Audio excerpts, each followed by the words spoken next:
The archaeological technology I'm going to be discussing is stratigraphic dating. Stratigraphic dating is also known as stratigraphy. The word strata or stratum literally means layers of rocks or minerals.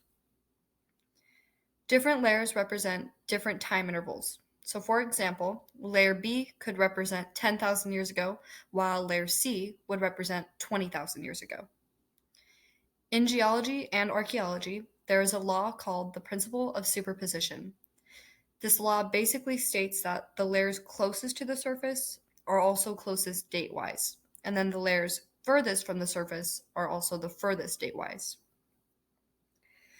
Stratigraphic dating is a very broad method of dating in the sense that you can only get so precise.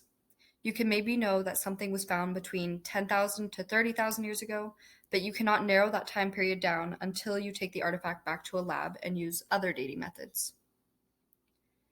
Stratigraphy is one of the quickest and cheapest ways to date something because it can be done on the dig site. It can be used before ever sending something to a lab. This image is to show what a series of strata would look like, as well as these ones.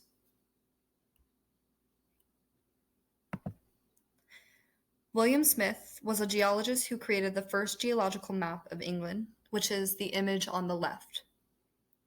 This was major for stratigraphy because of the lack of understanding between fossils or artifacts and time. Peter Vail created sequence stratigraphy in 1977, which was a big advancement as well because it brought geometry, sediment accommodation, which is how much space there is for sediment to build up, and sea level into the equation.